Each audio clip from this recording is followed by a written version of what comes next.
Buenas noches, bienvenidos a la cuarta entrega de 8 países, 16 cineastas. Este es un proyecto gestionado y organizado por la Asociación Guatemalteca del Audiovisual y la Cinematografía y el Centro Cultural de España en Guatemala. Es el segundo proyecto de esta naturaleza. El primero fue 14 días, 14 cineastas, que se llevó a cabo en abril de este año, a un mes del cierre de la industria y del cierre del país. Y 14 cineastas guatemaltecos, durante 14 días consecutivos, hablaron de su obra, hablaron de los retos que significa hacer cine en Guatemala y de los retos que significa ser artista durante la pandemia. Ese proyecto fue muy bien recibido por el público, por la gente que participó. Nosotros estábamos muy contentos de hacerlos y queríamos hacer otro. Y la evolución natural fue expandirnos a Centroamérica. Entonces, 8 países, 16 cineastas. Es un proyecto que reúne a cineastas de Panamá, Costa Rica, Nicaragua, Honduras, El Salvador, Guatemala, Belice, República Dominicana y Haití. Esta noche tenemos a 2 invitadas, una de Nicaragua, Laura Baumaster, quien es socióloga y artista audiovisual. Estudió, se formó en cine en el Centro de Capacitación Cinematográfico de la Ciudad de México. Ha sido guionista y directora de más de 6 cortometrajes en Nicaragua, Alemania y México. Algunos de ellos han participado en festivales, o todos ellos han participado en festivales como el Festival de Morelia, Ficunam, Festival de Estocolmo. Su cortometraje Isabel I'm Winter participó en la Semana de la Crítica de Cannes, nada menos que Cannes. Ha trabajado como docente también en el taller cinematográfico de Mantarraya, que es una especie de escuela de cine que creo que dirige el director Carlos Regadas. Sí. Tiene entiendo, es tu ópera prima de largometraje. Sí. Que se llama... La hija de todas las rabias. La hija de todas las rabias. Es que tenía una biografía y tengo otra. La hija de todas las rabias, se me olvidó el nombre, pero lo conozco, ese proyecto. Ese proyecto ha ganado todo, está en una etapa avanzada de preproducción. Les voy a decir algunos de los premios. Ganó recientemente Hubert Valls Coproducción, World Cinema Fund, Eficine, Cinema du Monde e Ibermedia. O sea, básicamente todo lo que podemos aplicar como centroamericanos lo tiene este proyecto. Es un proyecto con muy buena estrella. Felicitaciones, Laura, por eso. Laura va a entrevistar a Suzette Zayden de Belice. Welcome, Suzette. Voy a estar hablando de esta parte en inglés, porque la entrevista va a ser en inglés. Solo la bio la voy a leer en español. I will reading your bio in Spanish, and then the rest of the interview will be in English. Suzette es fundadora del Festival Internacional de Cine de Belice, que es el festival que representa a ese país y promueve películas centroamericanas y del Caribe. También tiene una extensa formación en cine. Estudió guionismo en la Universidad de Bergen, en Noruega, producción de cine en la Escuela Internacional de Cine y Televisión de San Antonio de los Baños en Cuba. Es la 7ª generación de esa escuela. Y también producción de televisión en Loyola University de Nueva Orleans. O sea, bastante formación. Welcome, Suzette. Thank you. Thank you for having me on the show. Ok. Las dejo con ellas. Suerte, chicas. Muchas gracias por participar en este proyecto. Thanks. Thank you. Well, first I'll start. Thank you, Suzette, for being here. Also, thank you, Joaquin and Agacine, for inviting us and creating this space so we can talk. And what I was thinking, first of all, is that you can start sharing with us a little bit about the cinema context in Belice, because I think that as a Central America, also myself, I would really want to know a little bit more about what is filmmaking and cinema now in Belize. So maybe if you can start talking to us about that. Okay. As you may know, Belize is the least populated country in Central America. So we are not quite 400,000 people yet. The largest populated area, which is Belize City, where I live, is about 80,000 people. So that, and we're spread out because we're bigger than Salvador, obviously. So we have to travel a bit.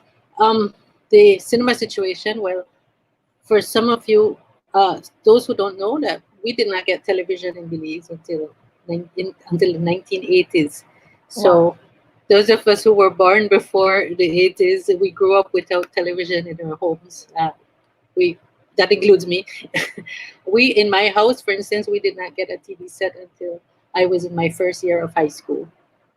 And so it was very interesting. It was exciting to run home and watch cartoons. That was what we got. We were basically getting a TV station from the United States, pirated, as you can imagine, into the country. So it was like a TV station out of Chicago. We were like a suburb of Chicago.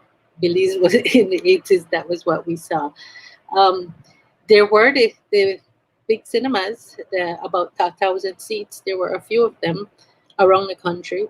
But in the 80s, with the beginning of TV, they started to close down. People were more happier with TV. So by 1990, the last one had closed.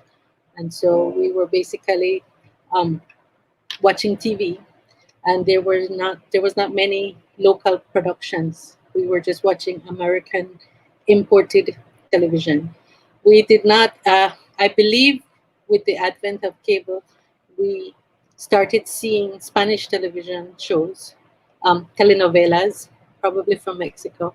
I guess we might have got Univision, and Telemundo eventually came in. So those channels service the Spanish-speaking populations of Belize. We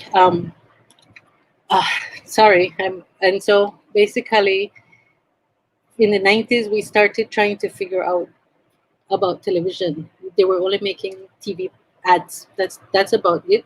Eventually, they started to make local TV news. And by the time I went off to college, I had been lucky enough to see a Mexican commercial being filmed in Belize, and I was very excited. And I was curious. I was fascinated with the process.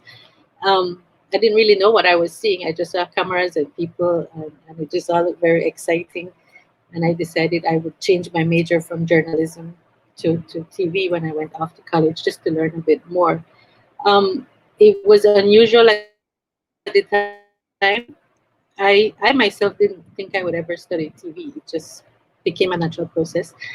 I believe by the time I got my first degree, there might have been only about 2 or 3 of us with film degrees in the country who had even gotten a bachelor's. And so it was very hard trying to build up any creative work. Most of the people who would get involved with film, with production, I'll call it film production, were making commercials for the TV. A business place would say, "Can you make me an ad?" And it would just be an ad for national consumption. So that's how it went. And in fact, by the time I returned from my last university travels abroad at the end of 2000, we were still not making any creative work. It would be just commissioned work, so to speak. And it took a while. I mean, I was inspired by lots of what I saw outside, and especially by my studies in Cuba, at the film school in Cuba, and being in an environment where everyone spoke about film. At home in Belize, I felt like I was alone most of the time talking about film. And it was a little bit frustrating. And I knew people wanted to do things, but they didn't really know what to do.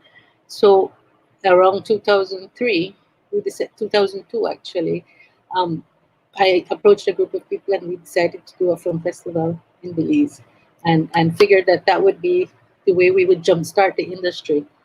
It was going to be reversed to the way film festivals work in different parts of perhaps in Central America, where there was all this production and then you needed somewhere to show them. So we decided we would create the space to show them, hoping that people would be inspired to create. And so it's been like that from 2002 until now. And I would say in about the last 5 years, we've started seeing local productions coming out. We've actually seen some feature films, short films. Last year, we had a lot of short films from Belize, which was impressive.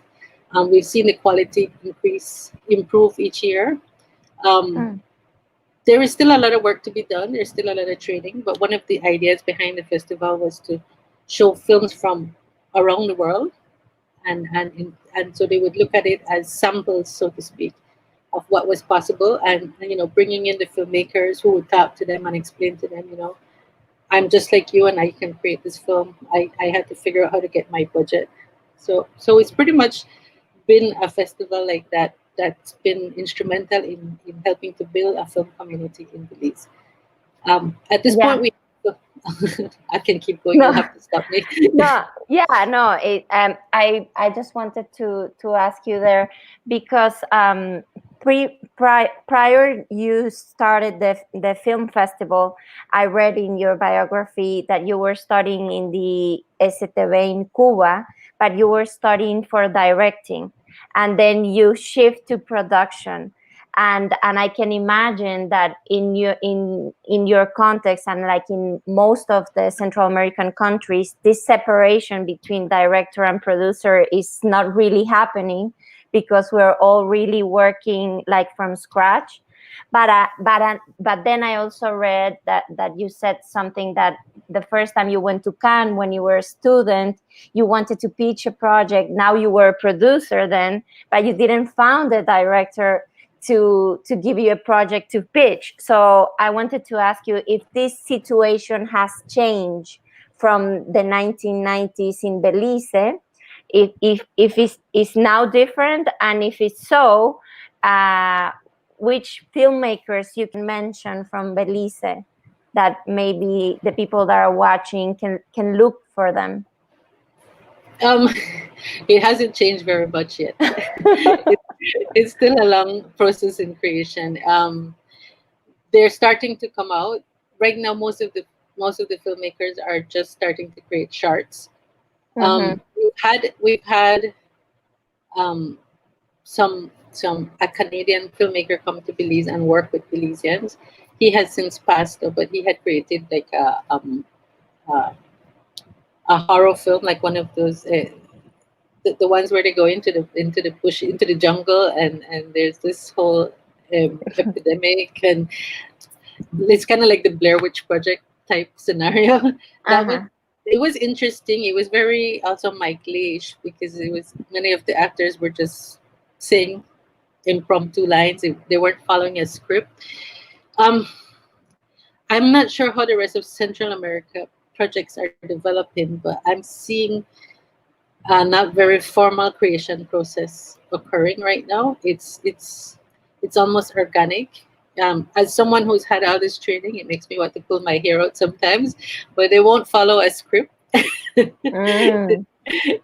People will come together, and it's interesting though. And I've seen it in other parts of the English-speaking Caribbean. They will come together and they will have an idea and they will do scenes, and then they just want to shoot. They just want to do something, and they're not connecting the dots properly. So we're kind of at that point where we're actually working on the pitch, on trying to create Bibles, trying to get them organized in that part. We're happy that creativity is now flowing now.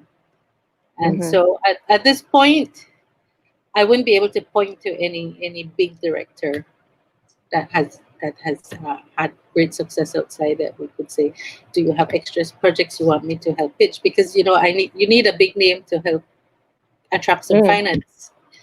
No, we're not there yet, but we're working on it. So you were telling us that in 2003 you decided to create the festival in Belize, the International Film Festival, and could you tell us a little bit what was the curatorship of the festival? Like, what were you looking for? What you wanted to show? Okay, it was always about the culture. Belize is a very multicultural country. We have at least 13 different ethnic groups that we could point to, perhaps more. Many with their own languages that are still being practiced, many with some distinct customs. Between 2003 and now, a lot of that has actually assimilated some more, so it's not as obvious as before. But because we saw Belize as a mixing pot, we felt that we should look at, and we believe ourselves to be pacifist in a way. We are able to live together with these different cultures. We can have friends who speak Chinese and then come to school with us and speak Creole or English or something else, and it's very organic. So we looked for films that showed cultural interaction.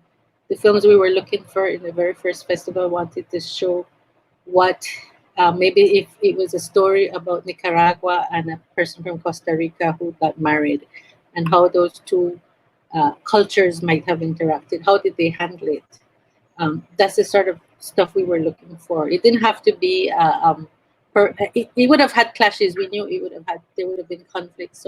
So those were the films that made up the first festival.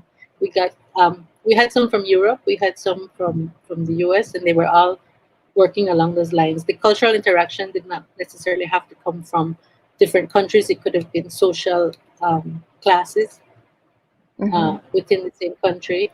How do you handle when you come from a different background and you have to meet someone else? So that's been the driving force behind the festival. That's the sort of films we're looking for, mainly when the cultures interact. Yeah, and what's happening now with the film festival with all of this COVID? I know that a lot of festivals, for example, Tribeca are closing, Cannes are postponing, and also so in the case of the Belize Film Festival, what is the future for it, or not the future, even the present? What is going to happen? This year we decided to not hold a festival. We've been holding the festival in November each year, but because of COVID and because of some other structural changes we wanted to make, we decided that this year we would just be a pass, and we would reorganize and come back next year as for our 15th edition in a new format, and hopefully COVID free. But we are very much interested in the digital platforms, in the opportunities that COVID has presented to us by making us able to speak with each other like this instead of having to fly each other somewhere. And I feel like we get a bigger audience this way. We're able to reach a lot more people through the digital platform than we probably ever had in person coming into the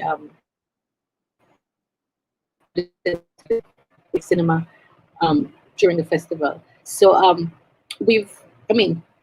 I observe a lot of other festivals. I looked at the other Caribbean festivals as well, and I was interested in some of what they were doing, where we would be screening films and tagging it just to the region. Most films, when we get to the festival, we can't. We fall under the Central American region as well, so our distribution rights is usually for Central America or Latin America because of our geographic location. Even though this film has to be in English for our audiences, but we can't necessarily. If we wanted to show one of your films, you might have already sold the rights to somewhere else. So if we were able to geotag it, so it's only available when we go online to just Belize or maybe select regions, the possibility is there to have the festival without interfering with the copyright, with the distribution rights for the different places. And so we would be able to screen just in the region as we would like to do, because one of our goals is for Central American films to be shown at our festival, as well as Caribbean films, so we can start getting familiar with the region, start learning about each other, our cultures. I think Belize does not really know as much about the rest of Central America as well. Just as Central America, the rest of Central America doesn't know much about Belize. We are reversed. We are the same. We're not very much aware what's happening. Yes, and we also have the language barrier. I wanted to go back a little bit about, because for me it was very impressive you telling us that there was no TV in your childhood, and you got TV until you were in high school, and that the TV you were seeing was coming from Chicago. So I really I was wondering, in that context, how Suzette decided like to go through to cinema. You know, like what was the thing that you said, okay, I want to do this. This is what moves me. It doesn't matter that here is completely desert. A wasteland. No, well, I don't know if you feel that way now. I'm just back then, not anymore.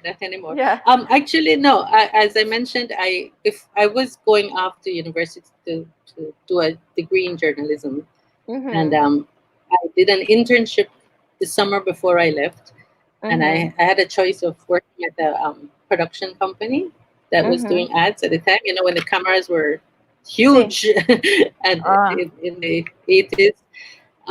Or at a newspaper, and I decided to just go see what the production company looked like. And that was the year, like I said, a Mexican company from Mexico City came into Belize to shoot a TV ad. I think it was for a Bear commercial, a Bear aspirin commercial or something. And they brought about 32 people into the country to shoot 16 seconds of airtime. And I was like really impressed that they would do that, because from what I was seeing is exactly what you said. We do everything. You have to be the producer, the director, the writer, the camera person.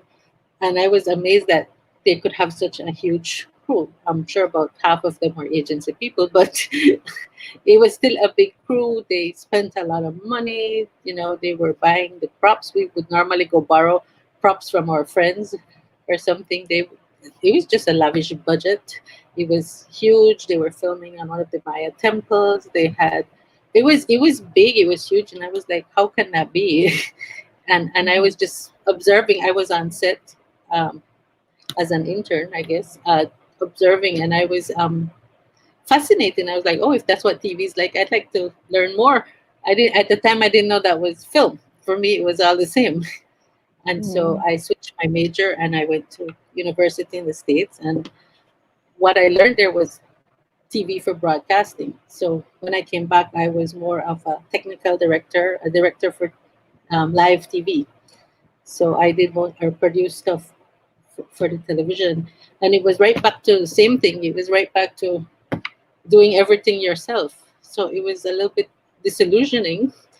But it was still exciting. It was very creative. I can think a lot. I'm very visual, so I see these images before. So that helps me a lot. And then one day, I heard about the film school in Cuba, and I saw the brochure, and I was excited again. And I was maybe this is where I'll finally learn to see what I had seen, to do what I had seen like 3 years before. And so when I went to Cuba, I saw a whole different scenario, which is more what I liked about the specializations. I mean, I knew I would have to go back home and probably do everything myself, but I liked it. I liked the fact that I learned that you didn't have to know everything. You were allowed to specialize in one area. So it's just been a fascination and a series of accidents or coincidences, and that's pretty much been how I've learned and been exposed to how it works. Yeah, and it's also, I think that as you were saying, a little bit of specialization provides or creates the ground for collaboration. So in that sense, how was your experience in Cuba, coming from Belize, the language barrier? And then also I read that you were there during the 90s. So how is this mixture of not having TV in your childhood, then doing studying journalism, and then going to Cuba, which was like the utopia of cinema? So can you tell us about Well, to that be honest, transit? Mm-hmm. I didn't know anything about about film school before I left, other than I had seen a brochure. Um, my Spanish was really bad, but I wanted to do it. I had already made a decision that I was going to learn Spanish. We take Spanish in high school in Belize, and now from primary school, but it's not, you don't practice it very much. So Mm-hmm. it's hard to like really get a grasp of it just with the academic learning. So I had figured I would learn more by going to Cuba. Mm-hmm. um, I had been contemplating going to Guatemala, to Antigua, to do one of those schools there where you would learn Spanish, but the Cuba opportunity arose. Um, it didn't bother me that I didn't that I didn't have a TV set No, no, in of my course. youth. It it didn't stop me. It was just different experiences. I guess I just follow the follow the trail. I just go along. But Cuba was interesting. It was I had a friend from Barbados who was studying with me, so I had a companion I could speak English with. When my mouth got too tired, when you speak different languages, your Sí, different muscles in your mouth hurt sí, because it's they're moving true. in a different way. So It's that true. was really, it was really a relief that I could relax some days. But everyone was super friendly. The teamwork was there, like you said. We had the polyvalencia in the first year. I Mm-hmm. guess there are many people from Central America who've gone to the school by now. Um, Mm-hmm. and No, everybody was just so into film. It was surprising. It was not like a regular university where you had to have core subjects that had nothing to do with what you wanted to do. It was just 24 hours full cinema immersion. And for me, it was kind of a huge introduction to Latin American culture. There were writers I never knew about, filmmakers I never knew, artists I never heard of. I would spend a lot of times wondering. I remember I had to ask somebody who was Fulano, because everybody kept talking about Fulano, this and Fulano, that. And I was like, one day I asked someone, I said, who's this Fulano? Everybody knows Fulano. And they just made complete fun of me. Like, they were like, don't you know his cousin Mengano as well? I was like, no, I don't know these people at all. Can you tell me more? No, but those were some of the cultural uh, missteps or learning experiences as I went along. But they were all team. It was all very team oriented, and we all promised that we would work with each other after.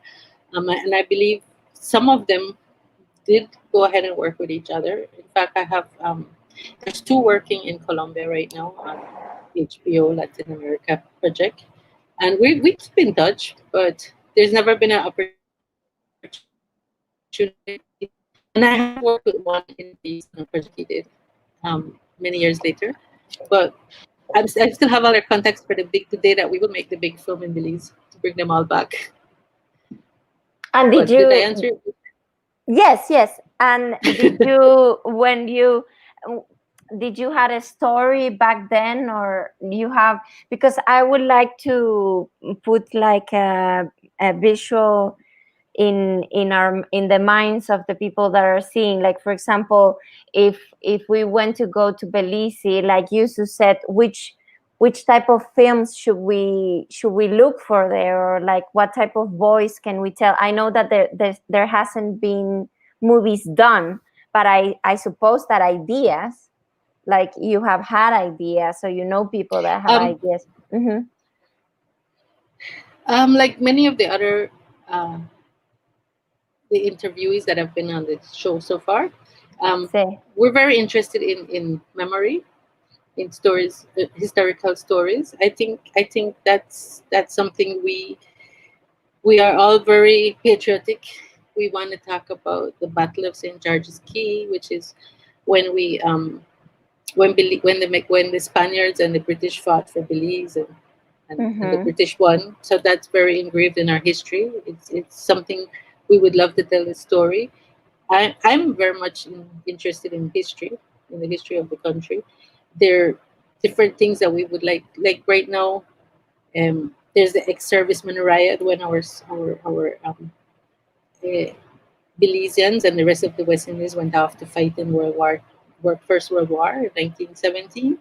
Wow. And then when they came back and how they were treated, because they were considered colored soldiers, so they were not allowed to fight the white enemy. They had to fight the ones in Mesopotamia. They weren't allowed to fight the Italians or the French. So it was just different experiences, different stories that we'd like to share.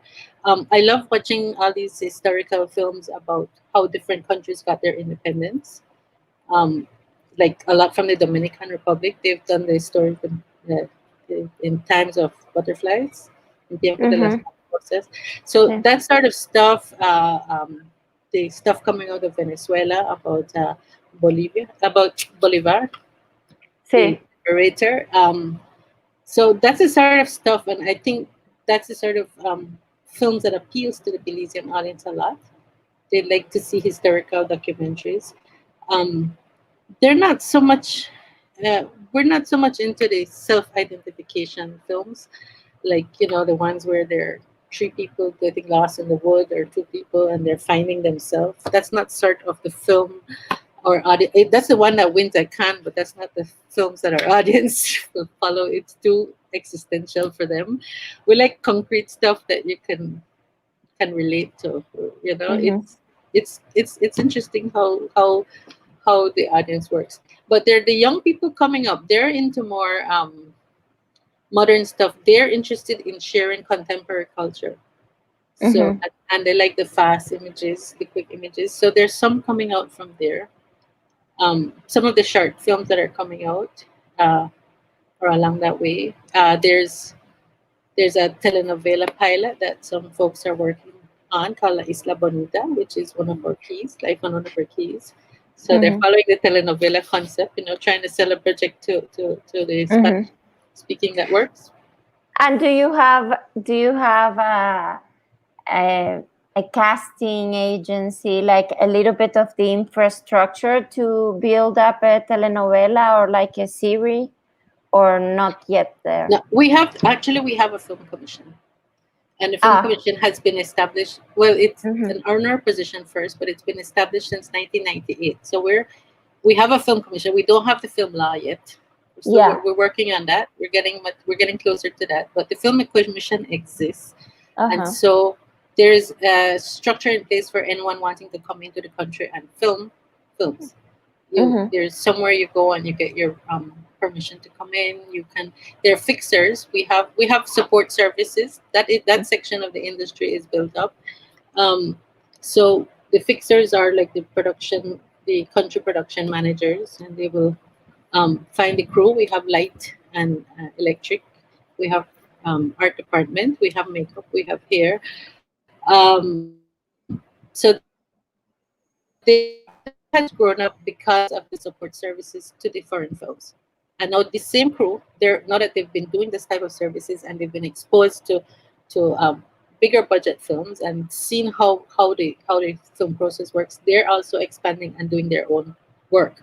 They're starting to do the short stories using their own resources. They've started collaborating with other projects that come in, and so that it's like I said, we're working reverse. So but for us, that's sort of a training process, and then everybody kind of circulates around the festival in November, which is kind of a mix of the industry and the art. And we get a lot of volunteers from the film community. We're starting to see a lot of students. In fact, the commissioner just signed a letter of interest with the university, with one of the university, Galen University in Belize. So they're going to start developing a film course, because we're very much aware that a course needs to be done, a formal training. We're also linking with Guadeloupe on a project that they are trying to connect different film courses around the Caribbean as well. So we have a lot of connections, a lot of bits and pieces. You have a lot of groundwork. See, a lot of like groundwork. And you have different forts, like the film commission, the festival, the school, the fixers, the trainees. So it's kind of like getting there. It's getting there, exactly. So no, I would. It's a lot different than it was in 2002. We people are coming out of the woodwork. We've also started to connect with our diaspora outside, especially in Los Angeles. We're starting to look to connect because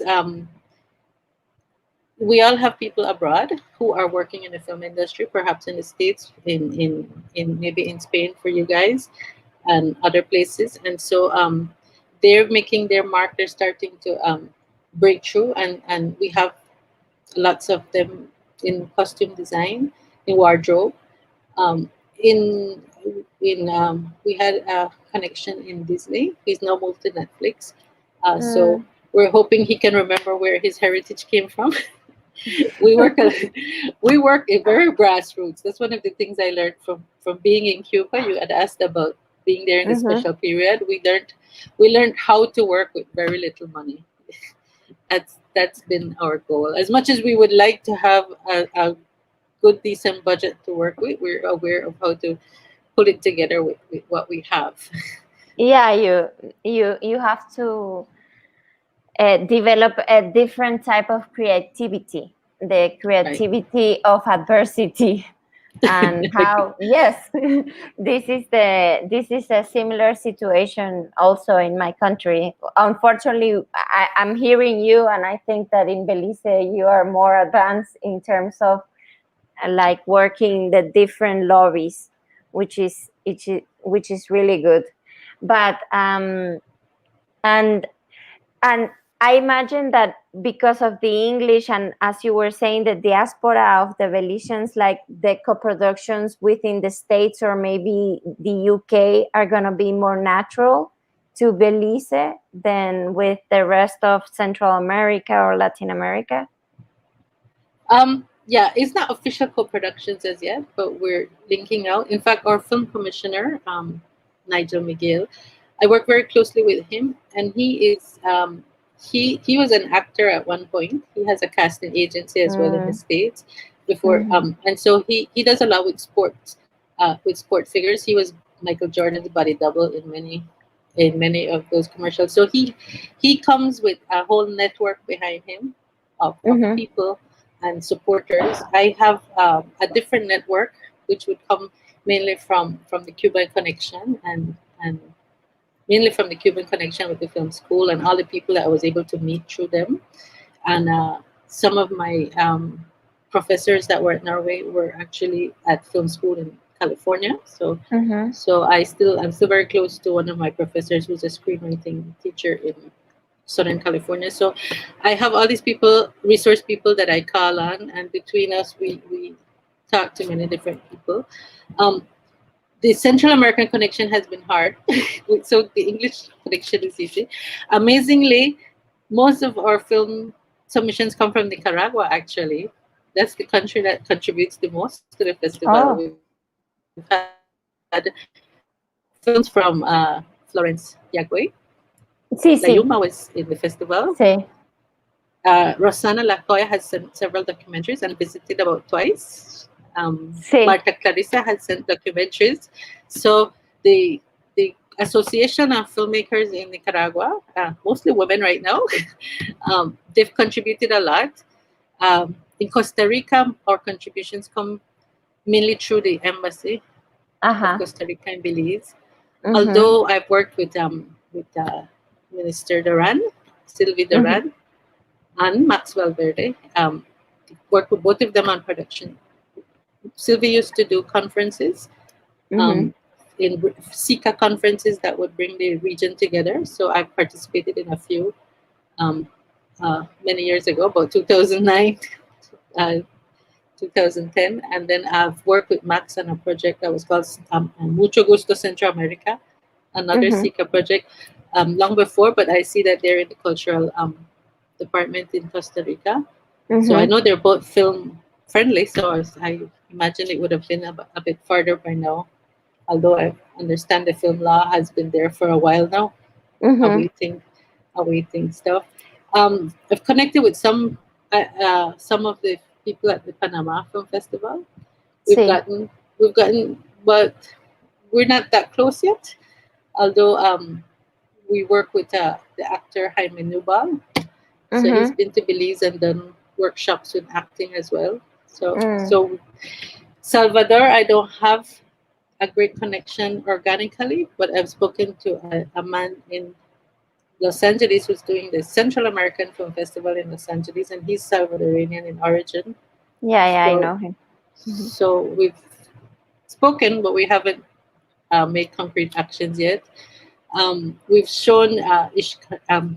Ishkanol in Belize, actually through Pacifica Gray. I And redirected him. how was the Uh, reception? No, I was a bit curious about, because you were saying that in Belize, people were very patriotic, and oh, they like history movies. And I wanted to ask you, how was the reception of Ishkanul oh in no, it was. Belize?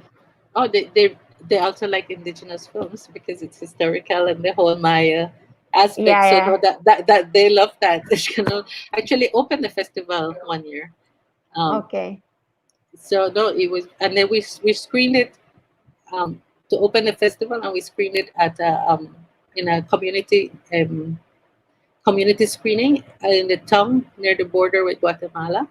So it was Uh-huh. an outdoor screening, and a lot of the people came out to watch. Mm. It was not in Spanish; it was in the Maya language, so Sí, everybody had to go with the subtitles anyway.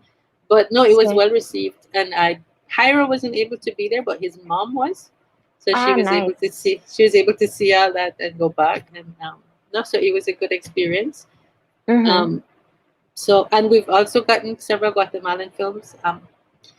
Some come organically and some come through the embassy. The embassy has started to work very hard in sending us films. So I was starting to. I'm not sure how that works. If it's the country that makes the films, or if they have the rights to the films. But we work a lot with the embassies. They have been. Yeah. Costa Rica embassy is very proactive. The Panamanian embassy is the Guatemalan embassy as well. The Mexicans, but there are other neighbors, so we include them in our region.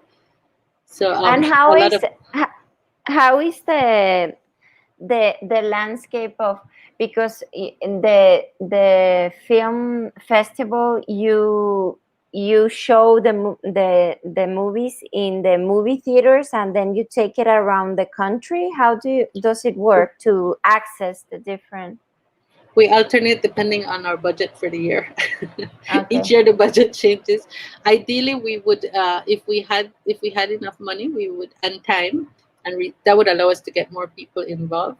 We would screen in the city everything screens in the city once, and then we Mm-hmm. would try to have um, a screening in each district. We have 6 districts, and Mm-hmm. then and San Pedro, an island. So Mm-hmm. what we do is we partner with their. I used to work at the National Institute of Culture and History Mm-hmm. up until June this year, and what that institute has is houses of culture in each of the districts. So we would partner with the coordinators of these houses of culture that had their own area, and they would in turn partner with the city councils or the village councils to assist, and that's how we would help publicize it. And they would come together, and perhaps I might still have to put in to rent the screen and the audio, but they would organize the publicity and putting out the chairs and inviting the community. So we basically had partners in each area. And yes, when we don't do it, we get scolded for not remembering to send them films. And the guests that do come, directors, they love it too because then they get to travel to another part of the country to watch their films being screened. So if they're here, so that adds an extra element to the Ex- festival. experience. Um, So it's been good. We've experimented a lot. We've tried having the festival in another area. Tried it as if it's a tourist attraction. After a while, we realized then we went back because we were like, no, it didn't make sense being. It was wonderful screening next to the beaches and all this stuff, but then it was too expensive for the local filmmakers to go to these resort areas and attend the workshops. So we shifted back to the city, and everybody's like, why? Because the hotels were very accommodating, actually. It was not because they weren't. It was just because we were not training anyone. It was like just a big holiday. It was just like a big holiday for the guests. It wasn't, and the people we were supposed to serve, which is the local filmmakers, and have them train and have them network, was going missing. And then we used to do it in summer, and then we shifted to the times when the schools were on, because we wanted to make sure the schools could participate. So we were once in July, and then we went in November. So we've been we keep experimenting. We've tried working with an event promoter as well. Because we're so focused on the content, sometimes we forget to market the events properly. So while it's wonderful content, the seats are not all that full. So we keep going. Actually, I think I was listening to when Amaury Frijoles came out from Honduras just a while back. There was a conversation where I think that the director said they promoted it like it was a concert, and that's how they made their money back. So I've been trying to have some discussions with concert promoters as well to see if they know something I don't know. So we've been trying many marriages of many kinds, and it's very fluid. Every year it changes, even though it's our 50th year. There's no set structure yet. Wow. And you, like, what I'm hearing is that you keep on. It's like you are going and very organic and adapting. Exactly. And trying to figure out how to make it work. And this for me is very, very interesting. I don't know if maybe you would like to share some of like your insights that through this recorrido, like through your trajectory that you had.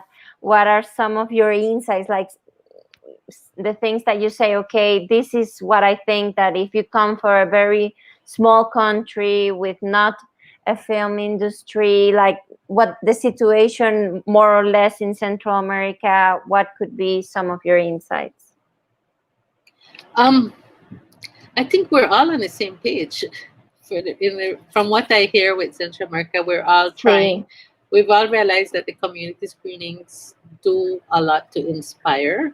They don't do a lot to bring in the funds to keep going, but they definitely inspire the young people. They look at the films. Someone will be motivated to pick up a camera. We encourage them to tell their own stories. We show a very wide range of programming. My jury is always angry at me because they're like, oh my God, how can we compare? There's so many different genres to look at. So we cover, we include some I can't even do all the initials. LGTB. Yeah, we cover many genres in the film. We're not censoring anything because I don't believe in film censorship, and every film has its own audience. That's been one of our insights. We have to, that perhaps a country that's not film centric or has a film culture, maybe having 5 days of films nonstop is too much. It's too much for them to take in.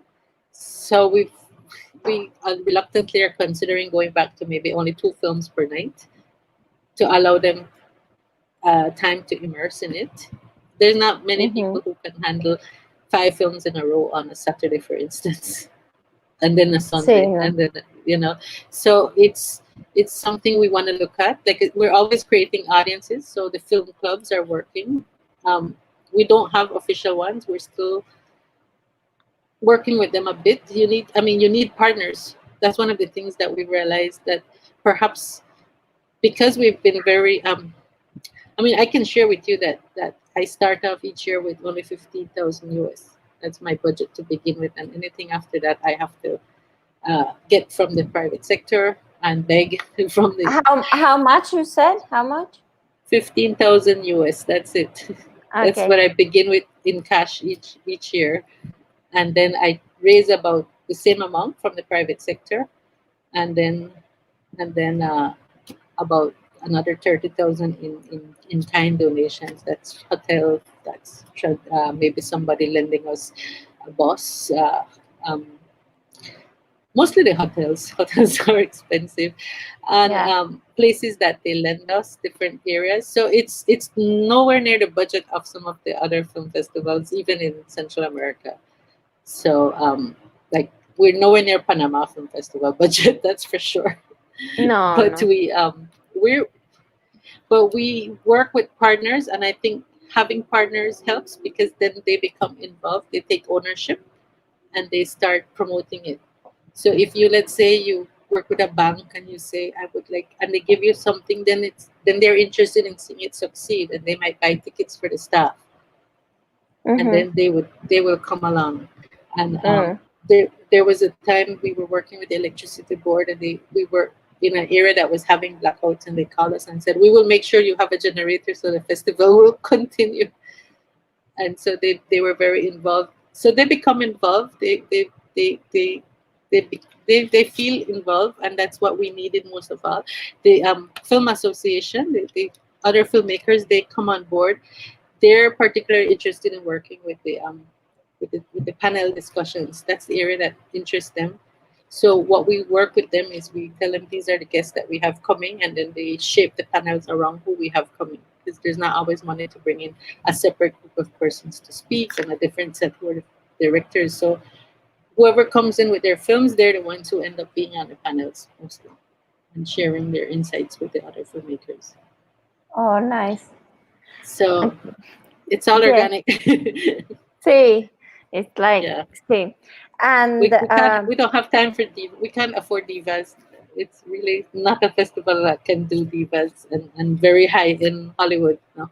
no, and I think that all of this experience that you've had about adapting and moving forward and really trying to connect with the audience in a local, in a genuine local search. I think this is something very valuable, and maybe, I don't know, but with COVID, all of this divaness and all of this bon voyage of the festivals, I don't know if it's gonna keep going, if we're gonna happen again, and really with not flying. So it's very important, like, to keep on your in your feet and in your ground. So I don't know, Suzette, if you want to tell something more, if maybe I've missed some aspects that you wanted to remark or talk about during the interview. No, I just really would like to take the opportunity to invite everyone who's in making films in Central America to submit to the festival when we begin again next year. Normally, we start accepting submissions in January, so by then we should be able to open for submissions for next year. And because, as I said, it's an area that we don't get a lot of submissions from, but we would also like to promote this region not only to Belize, but also to perhaps the Caribbean as well. Maybe more the Mm-hmm. English speakers that may not be as familiar with the work, as well as we're looking towards Europe as well to see in some connections that we have there about putting together small muestras of Caribbean and Central American films. So that's one of the things that we are looking for. We've started working with some international trade publications as well, and they're willing to write about the different films. Like I said, we slowly got a publicist, so she's been working with us. I believe she's originally from her family is maybe Nicaragua as well. You know, it seems that we have a lot of connection. No, But I she lives I in know that LA. there's a Uh-huh. lot of not a lot, but a lot of some Nicaraguans working in Belize in the tourist industry. Even this is another thing, another topic, but from about in all of this COVID context, there was a big crew of Nicaraguans that needed to come back from Belize to Nicaragua and flew through the Cayman Island. It was like a big mess because here our country wasn't letting them back in. So Okay. yeah. It's a different topic, yes. Yeah, I know. But it sounds interesting. No, I mean that I know that it may not seem that we are so connected, mean Nicaragua and Belize, but we are. Yes. Yes, we are. See. Yeah, that's pretty much it. And well, I would like this is a more like how do you say, curiosity. Like, for example, do you know what are the biggest ranked movies in Belize? You know, like the movie that people most like. Generally, it would more likely be the Hollywood blockbusters. It would be the children films from Disney. Is that what you're asking me on a normal basis? Yeah, it would be that. They're slowly getting around to reading subtitles. I think since Netflix started putting all these films with subtitles, I see a change in the culture. I see a lot of people liking the foreign films. Yeah. Yeah. See, so of Netflix. Course you don't so like cable to read companies subtitles. are suffering. They don't, and I don't like to dub the film, so we have an impasse. But the Netflix is training them, so they're working on the subtitles. Okay. And I hear them talking about it, so I sense a shift. Okay, so I think Suzette that I'm very pleased and to meet you and to learn and to hear a lot from Belize, and it was very encouraging to hear your experience, how you work from the roots and you keep going, and so many things that you have done. So thank you very much for sharing us with us. Now I'm getting my muscles all tight because of the English. Sorry for that. And yes, and I think that Raquel is going to join us just to close. Yes. Muchísimas gracias a las dos por este gran conversatorio. Estamos teniendo unos problemas técnicos, entonces me despido también como en nombre de Joaquín. Ha sido un placer tenerlos. Seguramente nos vamos a ver en la próxima. Suzette esta vez como entrevistadora y Laura como entrevistada. Entonces, nada, agradeceros un montón esta participación y este espacio y a toda la gente que ha estado compartiendo también con nosotras. Entonces, pues nada, pues muchísimas gracias y nos vemos en la siguiente, Laura. Y adiós, Suzette. Muchísimas gracias. Ok, adiós. Gracias. Un abrazo. Y nada, mañana nos vemos otra vez aquí, mismo ahora, a las 7 de la tarde. Tendremos a William Reyes desde Honduras y a Marcela Esquivel de Costa Rica. Entonces, muchas gracias y feliz noche a todos y a todas.